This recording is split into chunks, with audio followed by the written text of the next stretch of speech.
Anesthesiologists, what was something you won't forget hearing from someone that was under? I've been putting people under for 18 years. You hear everything during surgery, confessions, secrets, random babbling that means nothing. Most patients forget they even spoke. But Evangeline's words still haunt me. She was 34, scheduled for emergency gallbladder removal. Her husband Dorian sat in the waiting room, fidgeting with his wedding ring. Normal couple, normal procedure. Nothing about her case seemed unusual. As the propofol coursed through her veins, Evangeline's eyes fluttered closed. That's when she started talking. "The children in the walls are getting hungry," she whispered, her voice eerily calm. "Dorian feeds them every Tuesday. 3 little ones behind the kitchen cabinets." I exchanged glances with the surgical team. Anesthesia often triggered strange dreams, but then she continued. "Tell Detective Morrison about the playground. The one that burned down 15 years ago. Dorian was there that night with the gasoline." My hands froze over the monitoring equipment. Detective Morrison was real. I'd seen him on the news investigating cold cases. "He keeps their shoes in the basement freezer," she said, tears streaming down her unconscious face. 23 pairs, all different sizes. The room went silent,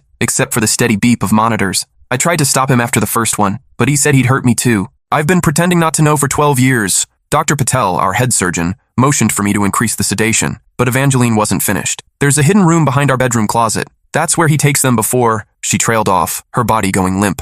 Surgery proceeded normally, but her words echoed in my mind. When she woke up in recovery, I had to ask, "Evangeline, do you remember anything from before surgery?" She looked confused. "Just counting backwards from 10. Why? You mentioned some children and Detective Morrison." Her face went white as paper. She grabbed my wrist with surprising strength. "What exactly did I say?" she demanded. Before I could answer, Dorian walked in carrying flowers and a bright smile. "How's my beautiful wife?" he asked, kissing her forehead. I watched Evangeline's face transform into a mask of forced happiness. "Much better now," she lied smoothly, but her eyes met mine over his shoulder. The terror in them was unmistakable. That night, I couldn't sleep. I researched the playground fire from 15 years ago. 7 children died. The case was never solved. Then I looked up missing children reports from our area over the past 12 years. 23 cases, all unsolved. I called Detective Morrison's tip line and left an anonymous message about Dorian's address. 2 days later, the news exploded. Local man arrested in connection with historical child murders. Evidence found in hidden basement room. My phone rang that evening. Unknown number. "Doctor," Evangeline's voice whispered. "Thank you for saving me." "Are you safe?" I asked. "For now. But there's something else you need to know. Dorian wasn't working alone." My blood went cold. "His brother Caspian works at the children's hospital, the night shift, and there's a third partner. Someone you know." "Who?" I demanded. "Someone at your hospital. Someone who has access to patient files. Someone who's been watching you since Tuesday." The line went dead. I sat in my kitchen, realizing that exposing Dorian had only revealed the tip of something much darker. My hands shook as I checked every lock twice. A shadow moved past my window. The shadow paused outside my kitchen window for exactly 30 seconds before disappearing. I counted each heartbeat, my fingers wrapped around the phone, Detective Morrison's number already pulled up on the screen. But something stopped me from hitting call. What if the person watching me was Morrison himself? I killed all the lights and moved to my bedroom, pulling the curtains tight. Sleep was impossible. Every creak of the house settling, every car passing on the street sent adrenaline shooting through my system. At 3 a.m. I gave up and made coffee, sitting in my darkened kitchen with my laptop. I started with Caspian. The Children's Hospital website listed him as a night shift orderly in the pediatric ward. 5 years of employment. Clean record according to what I could find online. But that meant nothing now. Then I dove deeper into the playground fire. The news archives painted a horrific picture. 7 children trapped in the burning structure during an overnight campout. The fire department said it started near the equipment shed, but arson was never proven. The investigation went cold after 6 months, but buried in a follow-up article from 2 years later, I found something that made my stomach drop. The fire had started during a city council meeting about removing the playground due to safety concerns. Only 12 people knew about that meeting in advance. One of them was Dr. Kenneth Blackwood, the hospital's chief anesthesiologist, my mentor, the man who trained me, who'd recommended me for this position, the man who had access to every patient file, every surgery schedule, every piece of information about who came through our operating rooms. I slammed the laptop shut and immediately reopened it. I needed to be sure. Dr. Blackwood had worked at the hospital for 23 years. He'd been here when every single missing child case occurred. He would have known about Evangeline's surgery, known she was married to Dorian, known everything. My phone buzzed. Text from an unknown number. "Stop digging or join them." I screenshot the message and forwarded it to 3 different cloud accounts. If something happened to me, there would be evidence. Then I called in sick and drove to the police station. Detective Morrison was a tired-looking man in his 50s with gray stubble and coffee-stained shirts. His desk overflowed with case files, and he looked like he hadn't slept in days. "I'm the one who called in the tip about Dorian," I said without preamble. His eyes sharpened. "The anonymous caller? Dr. Rachel Chen. I'm an anesthesiologist at Memorial. Dorian's wife said something under anesthesia that led me to you." Morrison gestured to a chair. "Tell me everything." I laid out Evangeline's confession, my research, the threatening text. When I mentioned Dr. Blackwood, Morrison's expression darkened. "We've been wondering how they selected victims," he said slowly. Dorian worked construction, but he somehow knew which kids would be missed least. Foster children, runaways, kids from broken homes, medical records, I said. Emergency room visits would show family situations. Dr. Blackwood reviews every anesthesia case in the hospital. He'd know everything about our patients' lives. Morrison nodded grimly. We'll need evidence. Solid proof. I can get it, but I need protection. They're watching me. How soon can you access his files? Tonight. He works late on Thursdays, but he always leaves by 9 to catch the news. I have master access to the anesthesia database. Morrison assigned 2 plainclothes officers to watch my house while I went to work. Dr. Blackwood greeted me normally when I arrived for my evening shift, showing no sign he suspected anything. Feeling better? He asked. You looked pale yesterday. Much better, thanks. But I caught him watching me throughout the evening. When I checked the schedule, he'd moved himself to assist on my surgeries for the rest of the week. That had never happened before. At 8:45 p.m., Dr. Blackwood gathered his things. Don't stay too late, he said, pausing by my desk. This place can be dangerous after hours. The words sent ice through my veins. I waited until 9:15, then accessed his computer using my override credentials. What I found was worse than I'd imagined. Patient files with handwritten notes in the margins, red marks next to children from troubled homes, a separate database hidden in a subfolder labeled recreational activities. Inside were photos, 23 children, all the missing cases, all smiling in what looked like normal family photos, except they were taken in the same room, the same hidden room Evangeline had described. My hands shook as I copied everything to a secure drive. Then I saw the newest entry, a photo taken 3 days ago. A 10-year-old girl named Luna Rodriguez, scheduled for appendix surgery next Tuesday. Her file noted she was in foster care, recently placed, minimal family oversight. I called Morrison immediately. I found everything. Photos, files, they're planning to take another child next week. Get out of there now. We're sending backup. But as I hung up, the lights in the hallway went out. Footsteps echoed from the main corridor. Slow, deliberate. Coming toward the anesthesia department. I grabbed the drive and moved to the emergency exit. The stairwell was pitch black. I felt my way down. One hand on the rail, holding my breath. A door slammed above me. Then another set of footsteps, lighter, moving fast. She's in the stairwell, a voice called. Not Dr. Blackwood. Someone younger. I reached the ground floor and pushed through the exit door. The parking garage was dimly lit, my car 50 yards away. I ran. Engine noise echoed behind me. Headlights swept across the concrete as a van rounded the corner. I dove between parked cars as it screeched past, then sprinted for my Honda. My hands fumbled with the keys. The van had turned around and was heading back. I got the engine started just as it reached my row. In my rearview mirror, I saw 2 figures get out. Dr. Blackwood and a younger man in scrubs I didn't recognize. I floored it toward the exit, tires squealing. The van followed, but I had a head start. Morrison had given me an emergency contact number. I called while driving, speaker on, hands shaking. This is Officer Martinez. Detective Morrison is en route. Where are you? Leaving the hospital parking garage. They're following me in a white van. Head to the police station. Do not stop anywhere else. But as I turned onto Main Street, I realized they weren't following me anymore. The van had vanished. My phone rang. Morrison. Where's the van? Gone. They just disappeared. That's not good. They're going to clean up evidence. How fast can you get here? I made it to the station in 12 minutes. Morrison was waiting with a federal agent named Phillips, who looked like he hadn't smiled since the Clinton administration. We need that evidence drive, Phillips said. I handed it over, and within minutes they had a warrant for Dr. Blackwood's arrest. But when they reached his house, it was empty, cleaned out. No sign of him anywhere. He's running, Morrison said. But we've got enough to issue warrants. The photos you found match 5 of the missing children. What about Luna Rodriguez? She's scheduled for surgery Tuesday. We'll have protection on her, but they won't try anything now that we're onto them. I wanted to believe that, but something nagged at me. These people had operated for over a decade without detection. They wouldn't give up that easily. The next morning I stayed home, but guilt ate at me. Normal surgeries were still happening. Patients needed care, and Dr. Blackwood's sudden absence would raise questions. I decided to go in for the afternoon shift. Morrison assigned 2 officers to stay close. The hospital felt different. Conversations stopped when I walked by. Nurses whispered in corners. Word had leaked about Dr. Blackwood's disappearance, though the full story wasn't public yet. Dr. Patel found me in the break room. Rachel, what's going on? Kenneth missed his morning surgeries and no one can reach him. I don't know, I lied. Maybe family emergency? But Dr. Patel looked skeptical. His emergency contacts say they haven't heard from him, and security found his office computer wiped clean. That afternoon, I was assigned to assist Dr. Walsh on a routine gallbladder removal. The patient was a middle-aged man named Trevor who seemed nervous about the procedure. First surgery? I asked while starting his IV. Second, he said. Had my appendix out as a kid. Different hospital, though. Charity place across town. Something about his voice seemed familiar, but I couldn't place it. As the propofol took effect, Trevor's eyes fluttered closed. Then he started talking. The doctor's coming back tonight, he whispered. He has a new place, underground. Can't hear the children crying from down there. My blood turned to ice. Trevor, can you hear me? I asked. He knows you found the pictures. He's angry, really angry. Dr. Walsh looked at me questioningly. I increased the sedation, but Trevor continued. The girl with the dark hair, Luna. He moved up the schedule. Tonight at midnight. The old psychiatric hospital on Elm Street. Trevor, where did you hear this? I helped him build the room. New room. Deeper underground. He paid me good money to keep quiet. The surgery proceeded, but my mind raced. When Trevor woke up in recovery, I had to ask, "Do you remember anything from before surgery?" He looked confused. "Just going to sleep." "Why?" "You mentioned someone named Luna." Trevor's face went white. "I don't know anyone named Luna." But his eyes told a different story. Fear. The same fear I'd seen in Evangeline's eyes. I excused myself and called Morrison.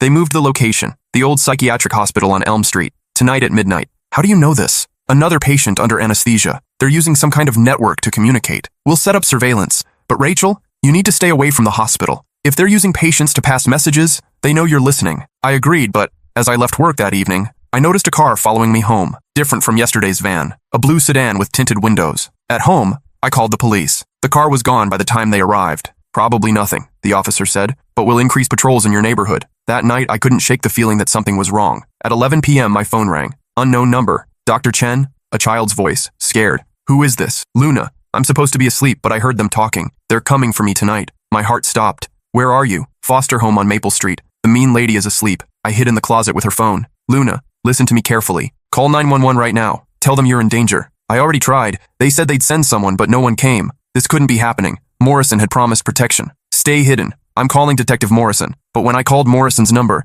it went straight to voicemail. I tried the main police line. "This is Dr. Chen. I need to report a child abduction in progress." "Ma'am, we have no record of any child named Luna Rodriguez in our protection database." "That's impossible." Detective Morrison assigned protection. "Let me transfer you to Detective Morrison's supervisor." The supervisor had never heard of Luna Rodriguez, had never assigned protection. Morrison had left work early today and wasn't answering his phone. I felt the world tilt sideways. Morrison was part of it. He'd played me perfectly, getting me to hand over all the evidence while feeding information back to the network. I called Luna back. No answer. I grabbed my car keys and drove to Maple Street, calling 911 from the road. "There's a child abduction happening at 2847 Maple Street. Send units immediately." "Ma'am, we received a call about that address earlier." Officers responded. Everything was fine. "Check again." But when I reached the address, police cars were already there, red and blue lights strobing in the darkness. An ambulance pulled away as I parked. "What happened?" I asked an officer. "Foster mother had a heart attack. Kid's been taken to emergency placement." "Where? Which hospital?" "Memorial." "My hospital." They'd brought Luna directly to Dr. Blackwood's territory.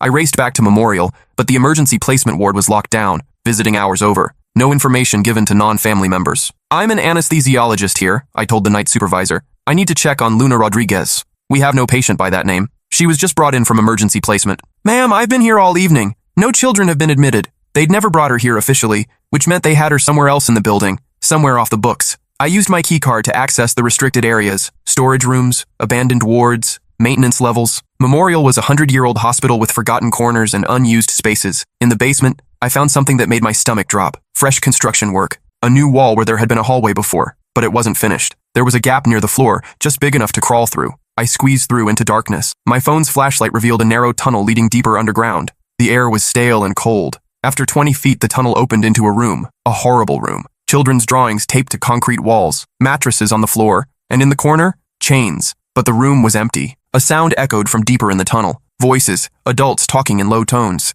I followed the sound, moving as quietly as possible. The tunnel branched several times like a maze, but the voices grew louder. "The doctor said to wait until 3 a.m., a man was saying. "Less chance of interruption." "What about the anesthesiologist?" "She's becoming a problem. She'll be dealt with after tonight. Focus on the task at hand." I reached a junction where I could see into another room. Luna sat on a chair, hands zip-tied behind her back, but she was awake and alert. Two men stood with their backs to me. Neither was Dr. Blackwood. Where was he? "When's the doctor arriving?" one asked. "Soon. He's bringing the equipment." Equipment? They were going to perform some kind of procedure down here, in this underground horror chamber. I backed away quietly and called the FBI tip line. "This is Dr. Rachel Chen. I've found a child trafficking operation at Memorial Hospital. Underground tunnels. I need immediate assistance." "Ma'am, this is a very serious accusation. Are you certain of what you're reporting?" "There's a 10-year-old girl named Luna Rodriguez being held captive right now. Basement level. Northwest corner. Units are being dispatched. Stay on the line and remain at a safe distance." But as I waited, I heard Luna scream. I couldn't wait for backup. I crawled back through the tunnel,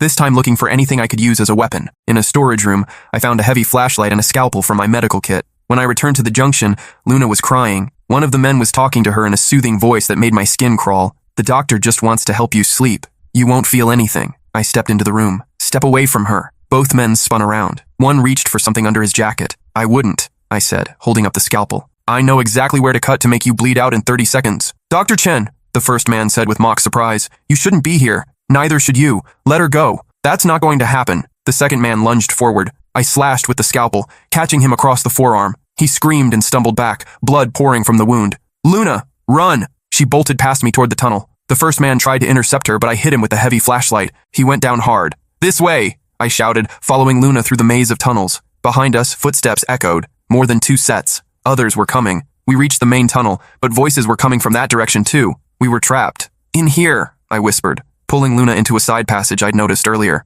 This tunnel was narrower, barely wide enough for an adult. We crawled through darkness, Luna sobbing quietly. After what felt like hours but was probably 10 minutes, we emerged into a storage room I recognized. We were back in the main hospital. I checked my phone. 17 missed calls from federal agents. "Luna, we're safe now," I said. "The FBI is here." But as we opened the storage room door, Dr. Blackwood stood waiting in the hallway. "Hello, Rachel. I was wondering when you'd find your way down there." He was holding a syringe. "It's over," I said. "The FBI knows everything. They know what I allowed them to know. Detective Morrison has been very helpful in managing information flow." Luna pressed against my back, trembling. "Let her go," I said. "Take me instead." Dr. Blackwood smiled coldly. "Oh, I'm taking both of you. You've caused considerable damage to our operation. That requires consequences. The FBI is in the building right now. The FBI is searching the basement. They won't find anything. We've had contingency plans for years." He moved closer with the syringe. I pushed Luna behind me. "Run," I whispered, but she couldn't get past Dr. Blackwood in the narrow hallway. "This is succinylcholine," he said, holding up the syringe. "You'll be paralyzed but conscious. You'll feel everything we do to you."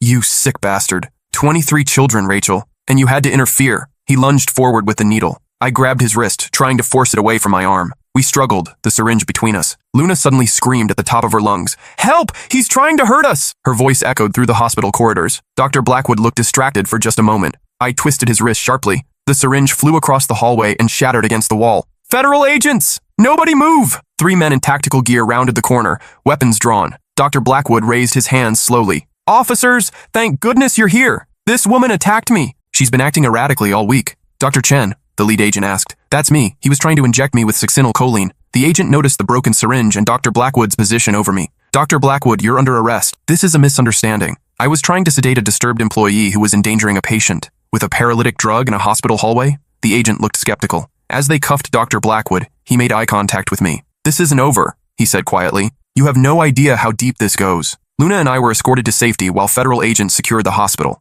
The underground tunnels were documented as evidence. The photos and files I'd found led to arrests across 3 states. But Dr. Blackwood was right about one thing. It went deeper than anyone imagined. Detective Morrison was arrested at his home the next morning. The investigation revealed a network of corrupt officials, medical professionals, and others who had been trafficking children for over 15 years. Caspian, Dorian's brother, was captured trying to cross the Canadian border. Under questioning, he revealed locations where other children were being held. Over the next 6 months, 43 children were recovered alive. The network had been selling them to wealthy buyers who used them for unspeakable purposes before discarding them. Evangeline testified at the trials. She'd known about Dorian's activities for years, but had been too terrified to report them. Her confession under anesthesia had saved dozens of lives. "I knew something like this would happen eventually," she told me when we met for coffee a year later. "Part of me wanted to be caught. I couldn't live with the guilt anymore." Luna was placed with a loving family who helped her recover from the trauma. She visits me sometimes at the hospital. She wants to be a doctor when she grows up. "So I can help people like you helped me," she says. "I still work as an anesthesiologist, but I listen differently now. Every word a patient speaks under sedation gets documented.